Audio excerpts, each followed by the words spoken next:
¿Cómo estás? A punto de empezar clase. Buenas noches, don Mario. Hola, buenas noches. Buenas noches, don Mario. ¿Cómo están ustedes? Bienvenidos a clase. Buenas noches, don Mario, mucho gusto. Hola, Eliseo, Freddy. Hola, Saludarlo, Marco. feliz año. Ronald, Hola. adelante. Voy a compartirles las diapositivas en este momento. Muy bien.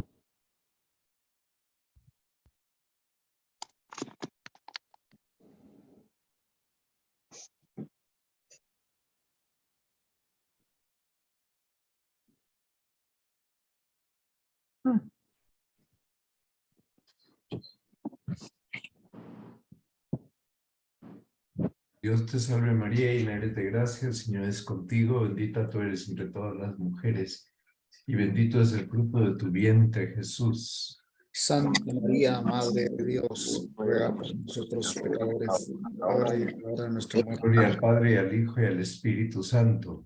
Como era en un principio, ahora y siempre, por los siglos. Amén. San Gabriel, Ruega por nosotros, San Pablo. ruega por nosotros. Un momentito.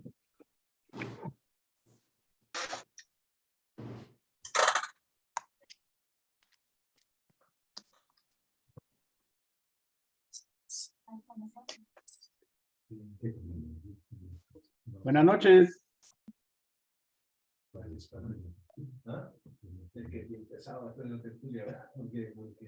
como es aperitivo se alarga la cena, entonces ya se nos cortó toda la cena. Bueno.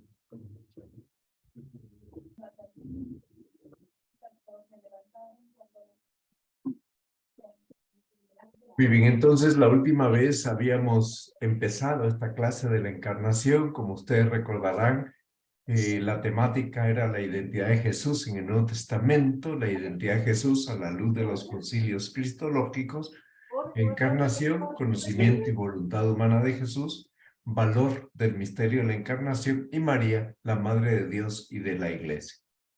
Me parece que les había dado el punto 1 y el punto 2 de la clase y por eso vamos a continuar a partir del punto número 3.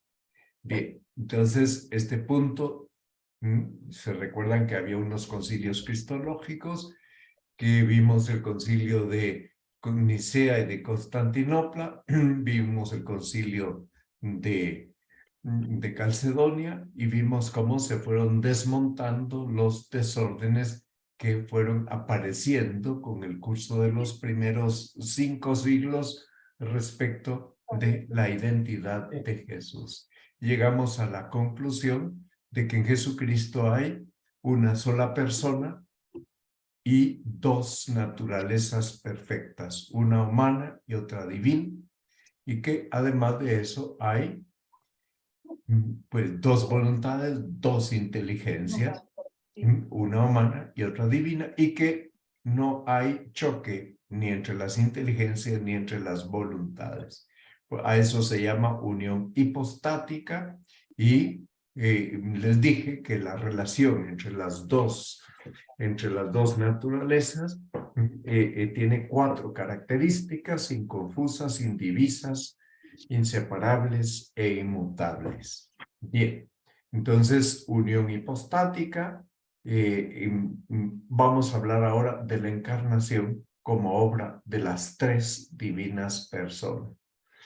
Dios Padre dona a su Hijo, nos dona a su Hijo, nos ama tanto que nos dona a su Hijo único. Por eso la entrada en el tiempo por parte del Hijo es la entrada que hace que la eternidad entre en el tiempo, sin dejar de ser eternidad. Pero resulta que al entrar en el tiempo, entra en el tiempo porque se encarna. en las entrañas de una mujer y se encarna de modo real sin concurso de varón. Y por tanto se encarna, pues procurando al encarnarse, dejando claro que él va a estar 9 meses, como todos los niños, en el seno de su madre. Bien, el Espíritu Santo suscita en el seno de María esta humanidad santísima de Cristo y María coopera libremente con su consentimiento a esta obra tan grandiosa. Bien, entonces la palabra de Dios ya existía eternamente, pero comienza a existir como hombre en la historia. Por tanto, la palabra de Dios no solo sigue existiendo eternamente, sino que existe también en un tiempo concreto y a partir de ese tiempo concreto se ha quedado con nosotros para siempre.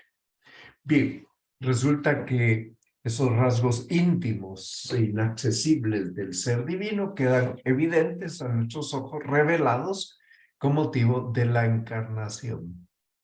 Aquel que nadie había visto jamás, ahora lo hemos visto. Lo hemos visto, lo hemos tocado, dice el apóstol San Juan, con nuestras manos. Lo hemos oído. Y aquel que es el unigénito de Dios se ha encarnado, se ha hecho hombre en un tiempo concreto, en un hogar concreto, en un lugar concreto, Belén y Nazaret. Nace en Belén, vive en Nazaret y de una mujer concreta. Bueno, que se llama María, desposada con un varón de la casa de David llamado José. Bien, pero todos los gestos de Cristo, sus palabras, su cariño, sus sonrisas, sus silencios, mira, todo esto pone en evidencia la relación que tiene con el Padre y la relación que tiene con nosotros. Pone en evidencia que Dios es infinitamente benevolente con nosotros, nos quiere bien, y pone en evidencia que las cosas terrenas tienen un valor y tienen un sentido porque Él mismo quiso emplearse en las cosas terrenas y por tanto tienen un valor redentor. Bien, estamos ante el único Hijo de Dios que se ha hecho hombre por nuestra salvación, como decimos en el credo. Ya en el credo decimos con toda claridad que por nosotros los hombres y por nuestra salvación se hizo hombre, bajó de los cielos, se encarnó, se hizo hombre. De modo que Dios ha querido poner su morada entre nosotros, hacer su tienda entre nosotros, acampó entre nosotros. Son traducciones del capítulo 1 de San Juan. Bien, entonces Cristo está ungido por el amor del Padre y el amor del Hijo. Esta unción es el Espíritu Santo y es una unción que va mucho más allá de su condición de hombre. Es que esta es una unción que depende de otra realidad que se llama misterio de la encarnación. ¿Cómo se define ese misterio? Es el misterio de la generación y el nacimiento en el tiempo del Hijo eterno del Padre. Fíjense, generación y nacimiento en el tiempo de aquel que es el Hijo eterno del Padre. Jesús viene a este mundo, pero viene ungido en totalidad por el Espíritu Santo desde toda la eternidad. Por tanto, todo lo que Cristo hace evoca la presencia divina, refleja la pureza de la Trinidad, la espiritualidad de esa relación entre las tres divinas personas. Bueno, entonces hablamos de una presencia del Espíritu Santo que es radical y que colma de gracia y de dones sobrenaturales al mismo Hijo eterno del Padre. Todo en el Hijo eterno es un rebosar, un desbordar de justicia, de bondad, de misericordia, de poder. Y por eso todas las palabras de Cristo, ya sean las imperativas o las llenas de ternura, están siempre llenas de sabiduría y de vida. Estas escenas que he sacado de la película de Chosen son escenas que nos sirven para para visualizar la humanidad santísima de Cristo que está bien captada en esa serie. Bueno, entonces todo en Jesús es un continuo revela el amor que el Padre nos tiene. Quien me ha visto a mí, ha visto al Padre. Y este amor que está derramándose desde su corazón, se derrama sobre todas las realidades que encuentra en el mundo. Y por tanto viene a restaurar, es un amor que restaura el mundo, que reconduce la creación al Padre y particularmente al género humano. Pasamos de esta manera al cuarto de los puntos de esta clase, y el cuarto punto nos habla de ese conocimiento y esa voluntad humana de Jesús. Entonces Cristo es perfecto hombre y por eso tiene un conocimiento igual que el de todos los hombres y una voluntad igual que la de todos los hombres. Bien, pero por otra parte, él, al ser Dios, es la sabiduría del Padre, lo sabe todo, y es el amor. Él ama al Padre desde toda la eternidad y el Padre lo ama a él. Estamos entonces ante un conocimiento eterno, intemporal de todas las cosas. Un conocimiento que no está atado al calendario. Pero resulta que él conoce la realidad, no solo como Dios, también la quiere conocer paulatinamente como la conocemos los hombres. Por tanto, se adapta, quiere aprender como aprende un niño. Aprender a leer, a caminar, a comer, a escribir, a relacionarse con las personas. Entonces resulta que ese contacto con realidades exteriores a su familia, exteriores a él, contacto con imágenes, contacto con conceptos, es un contacto que va formando un conocimiento humano en la mente humana de Cristo. Entonces, ¿esto qué quiere decir? Que no quiso saltarse las leyes de la naturaleza.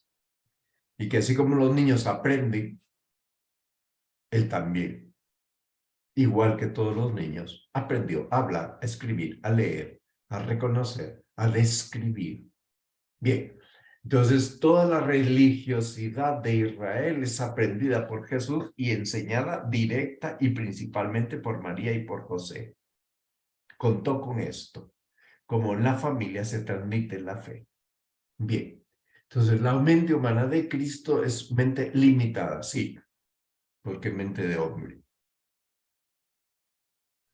¿Quiere esto decir que el Señor no tuvo conocimientos que van más allá de lo que es posible conocer por experiencia o por ciencia humana común? No, no quiere decir eso.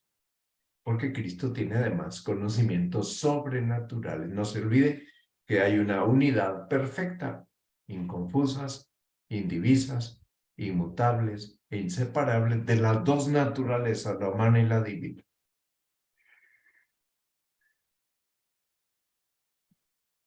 ¿Qué nos muestran los evangelios? Nos muestran que Jesús previó la traición de San Pedro y la de Judas. Por tanto, las vio venir, se los advirtió. Por tanto, ¿qué dice todo esto? Esto dice que Jesús tiene intuiciones en su mente humana que son, sí, son fruto de la inspiración divina. Igual que las tenemos nosotros. Sí, pero es que es el Hijo único del Padre, encarnado, hecho hombre. Por tanto, estas intuiciones son muy intensas. Bien. ¿Cuál es el conocimiento más importante y más profundo que tuvo Jesús en su vida? Su vida terrena. El conocimiento más profundo es el conocimiento de su Padre Dios. Quien me ve a mí, ve al Padre. Vino a darnos a conocer al Padre. Entonces, el conocimiento que Cristo tiene de su Padre es profundamente sobrenatural. Y por tanto, ofrece a su vida terrena y a su intimidad una dimensión permanente, como que marcara su vida terrena y su intimidad, y que marcó también esa humanidad asumida, integrada en su única persona. No olvidemos, en Cristo solo hay una persona, la divina, con dos naturalezas, humana y divina, dos voluntades, humana y divina, pero solo una persona, la segunda persona de la Santísima Trinidad. Jesús experimenta en su conciencia, tiene conciencia como todos, experimenta su perfecta unidad con Dios Padre. Por eso cuando el niño está aprendiendo a escribir, aprendiendo a pulir la madera con el cepillo, aprendiendo a medir, aprendiendo a serruchar, aprendiendo a clavar, está aprendiendo sin dejar de estar unido perfectamente con el Padre. Es decir, tiene plena conciencia de ser el Hijo eterno del Padre, enviado al mundo para salvar a los hombres. Por eso no es cierto lo que dicen algunos, que Cristo fue poco a poco tomando conciencia de quién era Él. No, lo sabe desde el seno de su madre.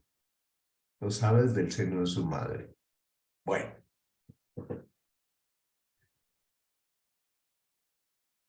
Que Él lo sepa desde el seno de su madre también indica la inmensa humildad de Cristo.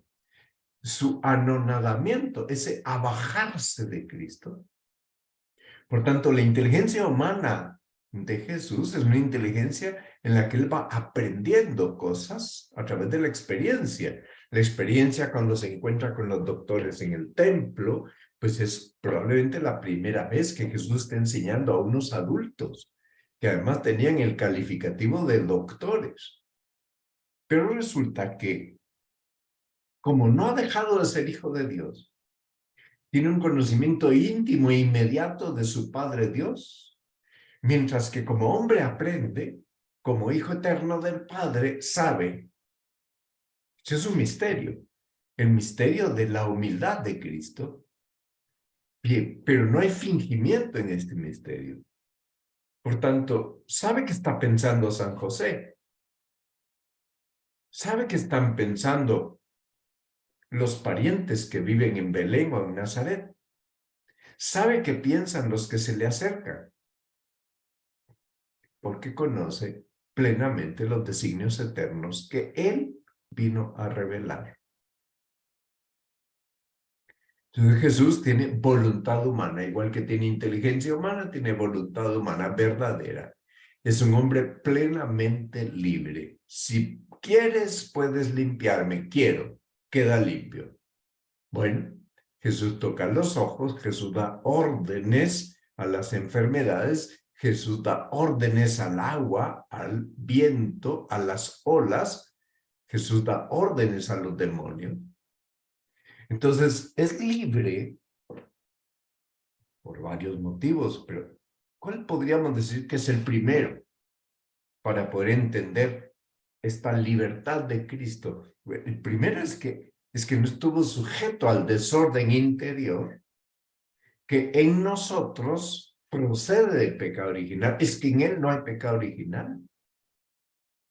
Y en nosotros ese desorden nos lleva a ceder fácilmente ante la concupiscencia de los ojos, la de la carne y la soberbia de la vida, y a quedarnos esclavizados por esa triple concupiscencia. Pero es que Él no tiene,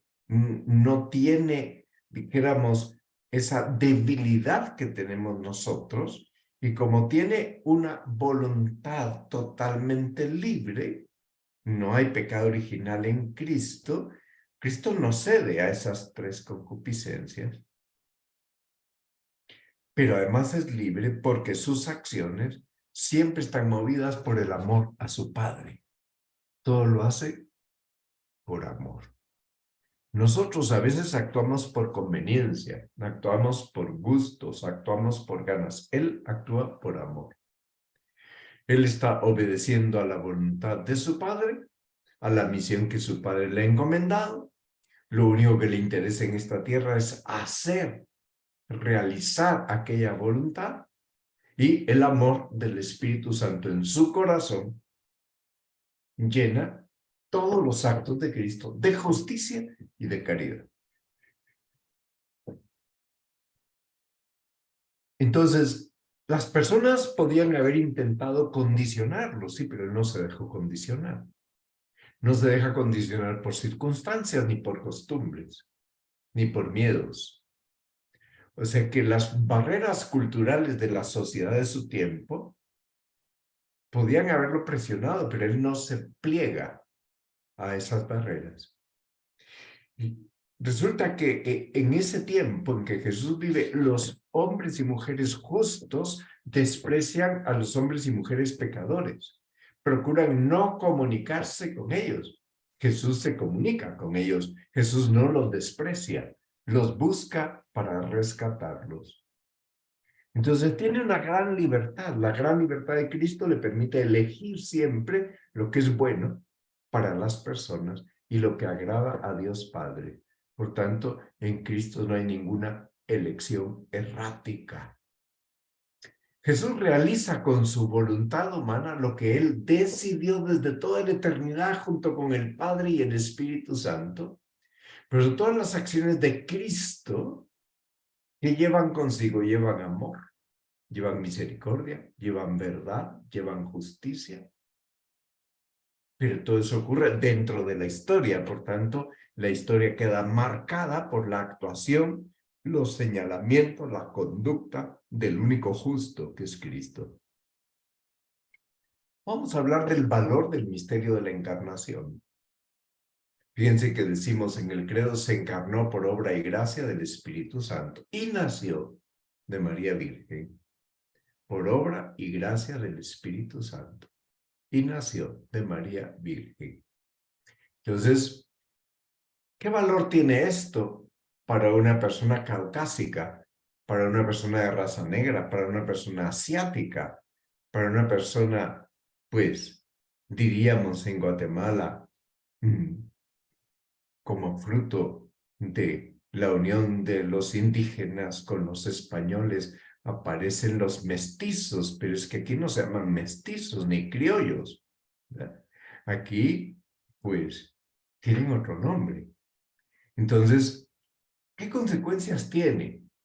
Las mismas consecuencias para todos. Por tanto, Jesús asume verdadera y realmente la humanidad nuestra. Esa humanidad de Cristo es fruto de la carne de María, no de la carne de José, porque José no interviene, de la sangre de María. Entonces, si el patrimonio genético de una persona está formado 50% del varón y 50% de la madre, el patrimonio genético de Cristo procede todo de María. Bien, entonces, Él es realmente uno de nosotros. Él pertenece de modo real a nuestra raza.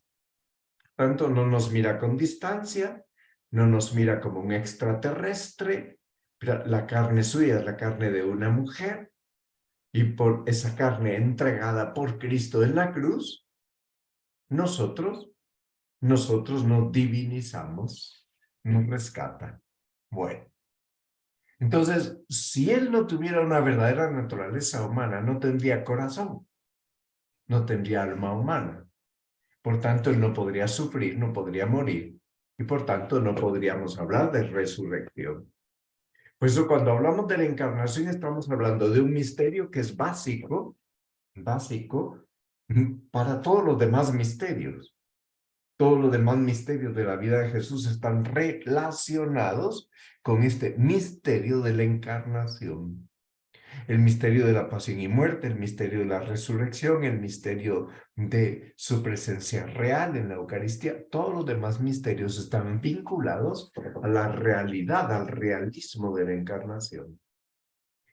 Entonces, ¿qué toma de nuestra naturaleza humana? Nuestra condición corporal y material.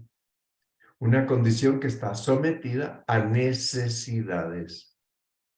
¿Y para qué hace eso? ¿Qué necesidad tiene? Él no tiene ninguna necesidad, pero lo hace para salvarnos de nuestros pecados y para devolvernos a la casa de nuestro Padre Dios. Porque Dios nos creó para que fuéramos sus hijos adoptivos, creados para ser hijos adoptivos de Dios. Entonces, esto es lo que resume San Pablo en Gálatas 4:4. Dice que llegada la plenitud de los tiempos, Dios envió a su Hijo, nacido de mujer, nacido bajo la ley, para que recibiéramos la adopción de los hijos de Dios. Muy bien. Entonces, en Cristo hay juventud verdadera, hay niñez verdadera, hay infancia verdadera. Él es un adulto joven, sí.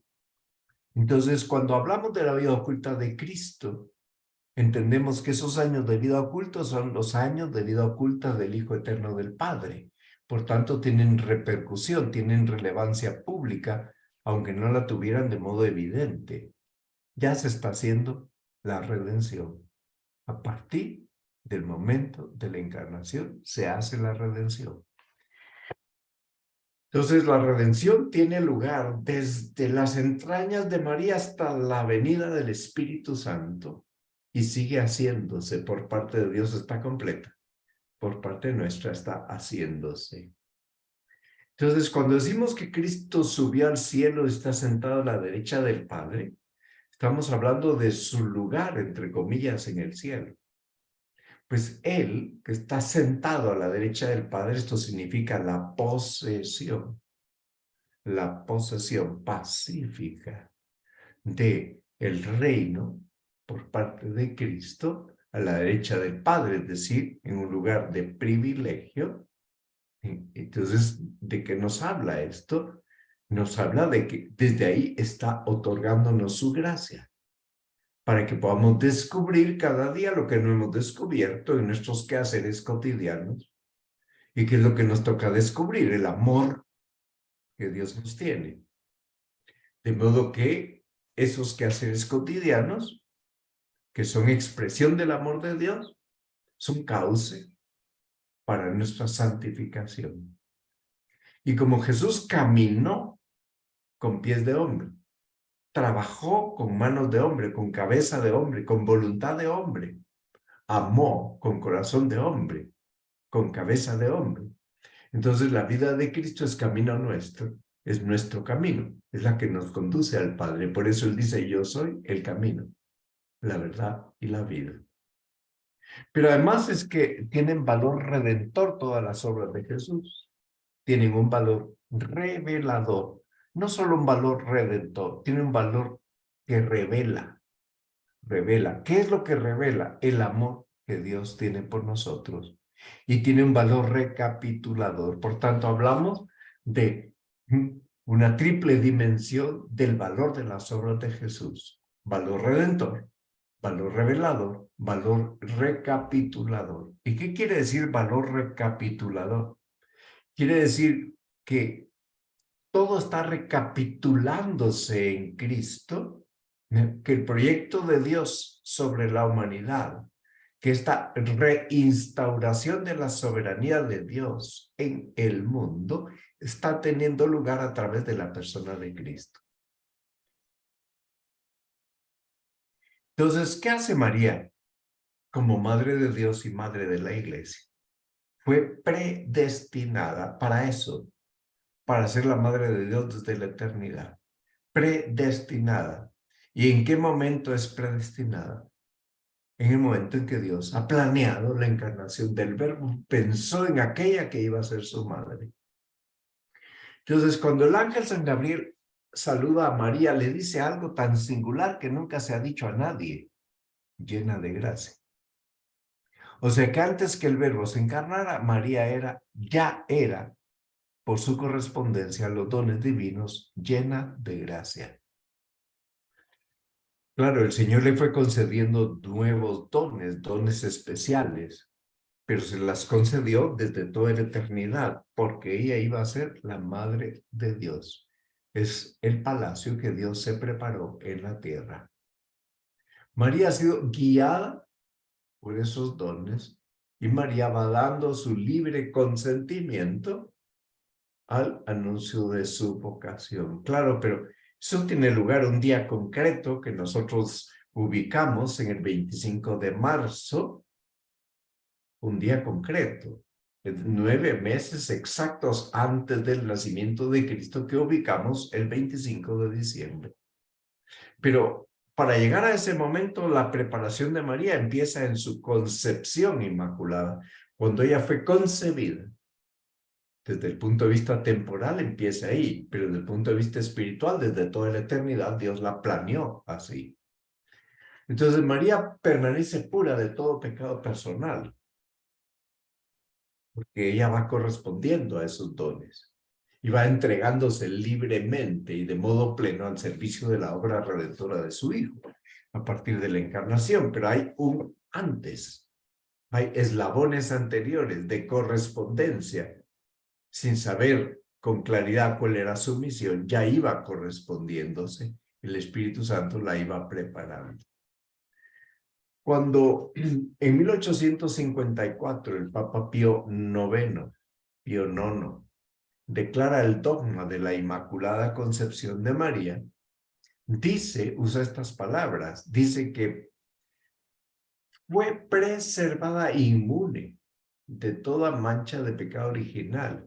Cuando en el primer instante de su concepción, por una gracia singular y por un privilegio de Dios omnipotente. ¿Por qué? Por los méritos infinitos que iba a tener su Hijo, que ni siquiera se había encarnado. Entonces ella es verdaderamente Madre de Dios, porque el Espíritu Santo, al descender sobre María, la fecunda. Estamos hablando de una fecundación que no tiene nada parecido con la fecundación humana. Entonces la Iglesia confiesa que María es virgen antes del parto, después del parto, durante el parto. Por tanto, no perdió su virginidad. No se puede entender la maternidad de María, divina de María, sin su virginidad y viceversa. No se puede entender su virginidad sin su maternidad. O sea que en María Dios ha hecho posible lo que no es posible en ningún ser humano. Ya no tiene más hijos. Por eso es que Jesús en la cruz dice, mujer, he ahí a tu hijo. Ya no tiene más hijos. He ahí a tu hijo. Encárgate tú. Mira en Juan a Jesús. Mira, y Juan representa a toda la humanidad redimida.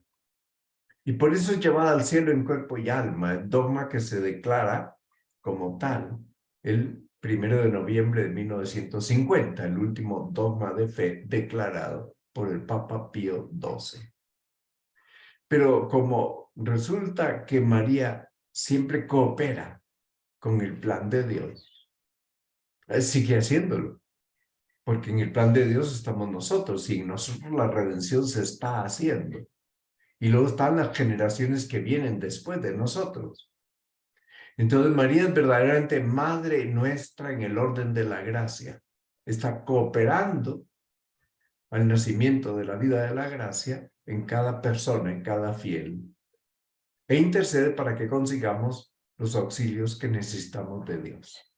El 21 de noviembre de 1964, antes de la clausura del Concilio Vaticano II, Pablo VI decide declarar solemnemente a María, Madre de la Iglesia, que está subrayando la función maternal que la Virgen ejerce sobre el pueblo cristiano. Somos hijos de María. ¿Por qué? Porque somos miembros del cuerpo de Cristo y Cristo es la cabeza de este cuerpo, por tanto no tendría ninguna lógica que la cabeza sí haya estado en el vientre de María y los miembros no. Espiritualmente estamos metidos ahí.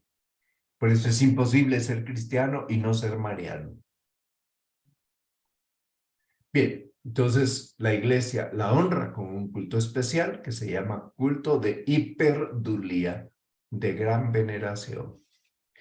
Y ese culto a María nunca, de ninguna manera, es un culto que vaya a eclipsar el culto a Jesucristo. Al contrario, lo que hace es subrayar.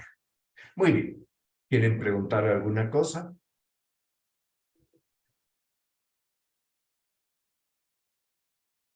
Hablar.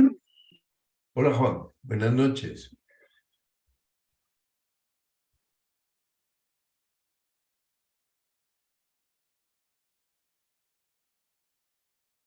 Bien, esta clase es recapitulación con lo que estábamos viendo en diciembre. La última clase que yo les di en diciembre fue antes del 16, por tanto el lunes anterior al 16 de diciembre. Y pues primero Dios, ya a partir de ahora estamos recomenzando hoy esta clase para darle continuidad a lo largo de los próximos meses. Por tanto, el próximo lunes tendremos esta clase a la misma hora.